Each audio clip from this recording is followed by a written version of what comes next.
आपका स्वागत है स्टोरी यूनिवर्स में। क्या कभी आपने सोचा है कि एक स्त्री के लिए सबसे बड़ी सजा क्या हो सकती है? क्या यह हो सकता है कि उसकी पवित्रता पर सवाल उठे? मुंशी प्रेमचंद की इस कहानी निर्वासन में मर्यादा की यही त्रासदी है। मुंशी प्रेमचंद, जिन्होंने भारतीय साहित्य को नई ऊंचाइयों पर पहुंचाया, अपनी सरल और मार्मिक लेखन शैली से लोगों के दिलों में विशेष स्थान रखते हैं। उनकी कहानियां समाज की सच्चाइयों को उजागर करती हैं और पाठकों को गहराई से सोचने पर मजबूर करती हैं। इस कहानी में परशुराम और मर्यादा के बीच का संवाद एक ऐसा चित्र खींचता है जिसमें सवाल उठता है कि क्या समाज की मर्यादाएं व्यक्ति की पीड़ा से ऊपर हो सकती हैं? क्या सच्चा प्यार और विश्वास समय की कठिनाइयों में खरा उतर सकता है? मर्यादा की असहायता और परशुराम की कठोरता हमें झकझोर देती है और सोचने पर मजबूर करती है कि हमारा समाज और उसकी धारणाएं किस हद तक मानवता से ऊपर हैं। इस दिल को छू लेने वाली कहानी को सुनते समय आप खुद को इसमें खो जाने से रोक नहीं पाएंगे। तो चलिए शुरू करते हैं। परशुराम। वहीं दालान में। ठहरो। मर्यादा। क्यों? क्या मुझ में कुछ छूत लग गई? परशुराम। पहले ये बताओ, तुम इतने दिनों कहाँ रहीं, किसके साथ रहीं, किस तरह रहीं, और फिर यहाँ किसके साथ आईं? तब विचार देखी जाएगी। मर्यादा। क्या इन बातों के पूछने का यही वक्त है? फिर अवसर न मिलेगा? परशुराम। हाँ, यही बात है। तुम स्नान करके नदी से तो मेरे साथ ही निकली थी, मेरे पीछे पीछे कुछ देर तक आई भी। मैं पीछे फिर कर तुम्हें देखता जाता था, फिर एकाएक तुम कहाँ गायब हो गई? मर्यादा। तुमने देखा नहीं, नागा साधुओं का एक दल सामने से आ गया। सब आदमी इधर उधर दौड़ने लगे। मैं भी धक्के में पड़कर जाने किधर चली गई। जरा भीड़ कम हुई तो तुम्हें ढूंढने लगी, बासु का नाम ले लेकर पुकारने लगी, पर तुम न दिखाई दिए। परशुराम। अच्छा, तब? मर्यादा। तब मैं एक किनारे बैठकर रोने लगी। कुछ सूझ ही न पड़ता कि कहाँ जाऊं, किससे कहूं। आदमियों से डर लगता था। संध्या तक वहीं बैठी रोती रही। परशुराम। इतना तूल क्यों देती हो? वहां से फिर कहाँ गई? मर्यादा। संध्यान को एक युवक ने आकर मुझसे पूछा, तुम्हारे घर के लोग खो तो नहीं गए हैं? मैंने कहा, हाँ। तब उसने तुम्हारा नाम, पता, ठिकाना पूछा। उसने सब एक किताब पर लिख लिया और मुझसे बोला, मेरे साथ आओ, मैं तुम्हें तुम्हारे घर भेज दूंगा। परशुराम। वह आदमी कौन था? मर्यादा। वहां की सेवा समिति का स्वयं सेवक था। परशुराम। तो तुम उसके साथ हो ली?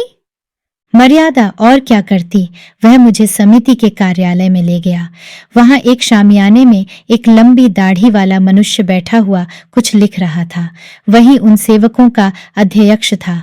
और भी कितने ही सेवक वहां खड़े थे। उसने मेरा पता ठिकाना रजिस्टर में लिखकर मुझे एक अलग शामियाने में भेज दिया, जहां और भी कितनी खोई हुई स्त्रियां बैठी हुई थीं। परशुराम।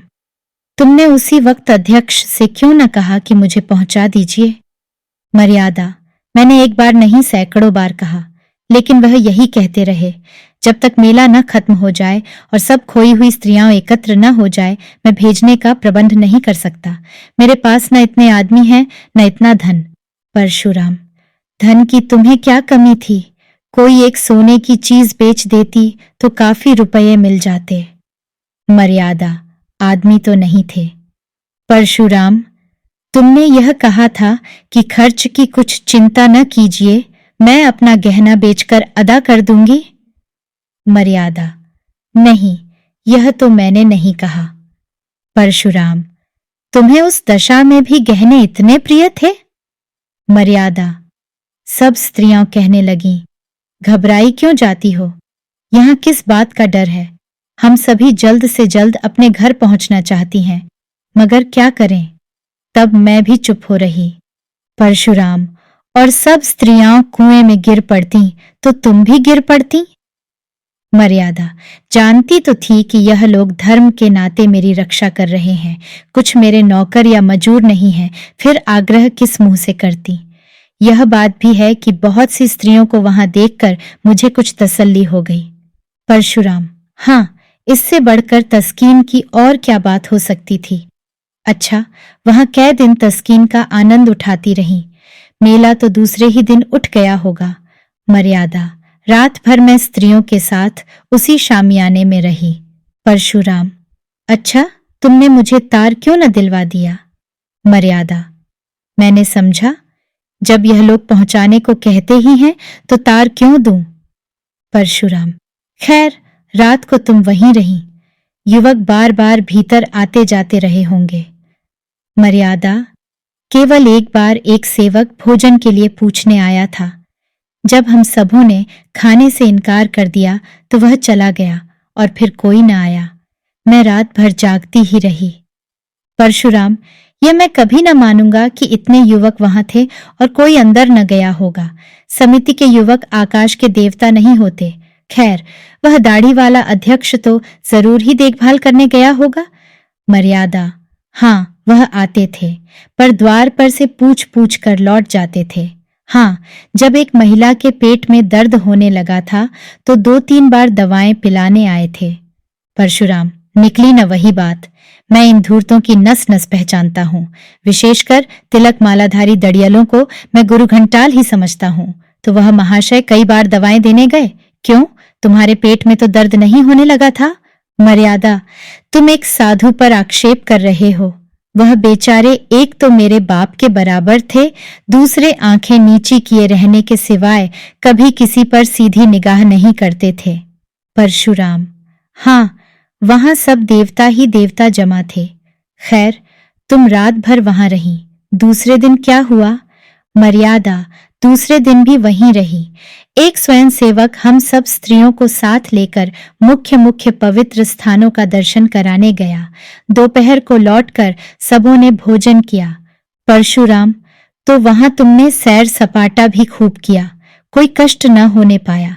भोजन के बाद गाना बजाना हुआ होगा। मर्यादा: गाना बजाना तो नहीं, हाँ, सब अपना अपना दुखड़ा रोती रहीं।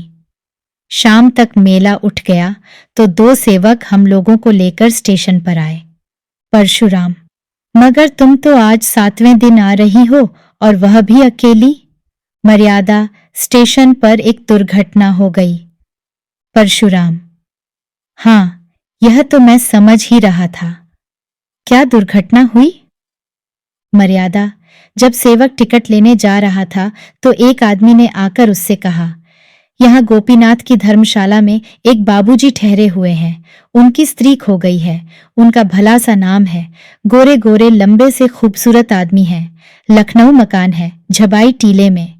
तुम्हारा हुलिया उसने ऐसा ठीक बयान किया कि मुझे उस पर विश्वास आ गया। मैं सामने आकर बोली, तुम बाबूजी को जानते हो। वह हंसकर बोला, जानता नहीं हूं तो तुम्हें तलाश क्यों करता फिरता हूं। तुम्हारा बच्चा रो रो कर हलाकान हो रहा है। सब औरतें कहने लगीं, चली जाओ, तुम्हारे स्वामी जी घबरा रहे होंगे। स्वयं सेवक ने उससे 2-4 बातें पूछकर मुझे उसके साथ कर दिया। मुझे क्या मालूम था कि मैं किसी नर पिशाच के हाथों में पड़ी जाती हूँ। दिल में खुशी थी कि अब बासु को देखूंगी, तुम्हारे दर्शन करूंगी। शायद इसी उत्सुकता ने मुझे असावधान कर दिया। परशुराम: तो तुम उस आदमी के साथ चल दी, वह कौन था। मर्यादा: क्या बतलाऊं कौन था। मैं तो समझती हूं कोई दलाल था। परशुराम: तुम्हें यह न सूझी कि उससे कहती, जाकर बाबूजी को भेज दो। मर्यादा: अदिन आते हैं तो बुद्धि भ्रष्ट हो जाती है। परशुराम: कोई आ रहा है। मर्यादा: मैं गुसल खाने में छिपी जाती हूं। परशुराम: आओ भाभी, क्या अभी सोई नहीं, 10 तो बज गए होंगे। भाभी: वासुदेव को देखने को जी चाहता था भैया, क्या सो गया। परशुराम: हाँ, वह तो अभी रोते रोते सो गया है। भाभी, कुछ मर्यादा का पता मिला। अब पता मिले तो भी तुम्हारे किस काम की। घर से निकली हुई स्त्रियां थान से छूटी हुई घोड़ी है जिसका कुछ भरोसा नहीं। परशुराम: कहां से कहां मैं उसे लेकर नहाने गया। भाभी: होनहार है भैया, होनहार। अच्छा, तो मैं जाती हूं। मर्यादा: बाहर आकर होनहार नहीं है, तुम्हारी चाल है। वासुदेव को प्यार करने के बहाने तुम इस घर पर अधिकार जमाना चाहती हो। परशुराम, बको मत, वह दलाल तुम्हें कहाँ ले गया? मर्यादा, स्वामी, यह न पूछिए, मुझे कहते लज्जा आती है। परशुराम, यहाँ आते तो और भी लज्जा आनी चाहिए थी। मर्यादा, मैं परमात्मा को साक्षी देती हूं कि मैंने उसे अपना अंग भी स्पर्श नहीं करने दिया। परशुराम, उसका हुलिया बयान कर सकती हो? मर्यादा, सांवला सा छोटे डील का आदमी था, नीचा कुर्ता पहने हुए था। परशुराम, गले में ताबीजें भी थीं? मर्यादा, हां, थीं तो। परशुराम, वह धर्मशाले का मेहतर था। मैंने उससे तुम्हारे गुम हो जाने की चर्चा की थी। उस दुष्ट ने उसका वह स्वांग रचा। मर्यादा, मुझे तो वह कोई ब्राह्मण मालूम होता था। परशुराम, नहीं मेहतर था, वह तुम्हें अपने घर ले गया। मर्यादा, हां, उसने मुझे तांगे पर बैठाया और एक तंग गली में एक छोटे से मकान के अंदर ले जाकर बोला, तुम यहीं बैठो, तुम्हारे बाबूजी यहीं आएंगे। अब मुझे विदित हुआ कि मुझे धोखा दिया गया। रोने लगी।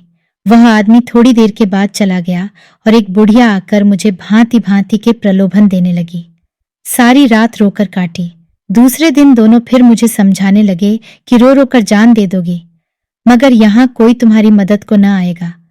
तुम्हारा एक घर छूट गया, हम तुम्हें उससे कहीं अच्छा घर देंगे जहां तुम सोने के कौर खाओगी और सोने से लद जाओगी। जब मैंने देखा कि यहां से किसी तरह नहीं निकल सकती तो मैंने कौशल करने का निश्चय किया। परशुराम, खैर सुन चुका, मैं तुम्हारा ही कहना मान लेता हूं कि तुमने अपने सतीत्व की रक्षा की, पर मेरा हृदय तुमसे घृणा करता है। तुम मेरे लिए फिर वह नहीं हो सकती जो पहले थी। इस घर में तुम्हारे लिए स्थान नहीं है। मर्यादा, स्वामी जी, यह अन्याय न कीजिए। मैं आपकी वही स्त्री हूं जो पहले थी। सोचिए मेरी क्या दशा होगी। परशुराम, मैं यह सब सोच चुका और निश्चय कर चुका। आज 6 दिन से यही सोच रहा हूं। तुम जानती हो कि मुझे समाज का भय नहीं है। छूत विचार को मैंने पहले ही तिलांजलि दे दी, देवी देवताओं को पहले ही विदा कर चुका। पर जिस स्त्री पर दूसरी निगाहें पड़ चुकी, जो 1 सप्ताह तक न जाने कहां और किस दशा में रही, उसे अंगीकार करना मेरे लिए असंभव है। अगर यह अन्याय है तो ईश्वर की ओर से है, मेरा दोष नहीं। मर्यादा, मेरी विवशता पर आपको जरा भी दया नहीं आती? परशुराम, जहां घृणा है वहां दया कहां? मैं अब भी तुम्हारा भरण पोषण करने को तैयार हूं। जब तक जीऊंगा तुम्हें अन्न वस्त्र का कष्ट न होगा, पर तुम मेरी स्त्री नहीं हो सकती। मर्यादा, मैं अपने पुत्र का मुंह न देखूं अगर किसी ने मुझे स्पर्श भी किया हो। परशुराम, तुम्हारा किसी अन्य पुरुष के साथ क्षण भर भी एकांत में रहना तुम्हारे पतिव्रत को नष्ट करने के लिए बहुत है। यह विचित्र बंधन है, रहे तो जन्म जन्मांतर तक रहे, टूटे तो क्षण भर में टूट जाए। तुम ही बताओ, किसी मुसलमान ने जबरदस्ती मुझे अपना उच्छिष्ट भोजन खिला दिया होता तो तुम मुझे स्वीकार करती? मर्यादा, वह तो दूसरी बात है। परशुराम, नहीं, एक ही बात है। जहां भावों का संबंध है वहां तर्क और न्याय से काम नहीं चलता। यहां तक कि अगर कोई कह दे कि तुम्हारे पानी को मेहतर ने छू लिया है, तब भी उसे ग्रहण करने से तुम्हें घृणा आएगी। अपने ही दिल से सोचो कि तुम्हारे साथ न्याय कर रहा हूं या अन्याय।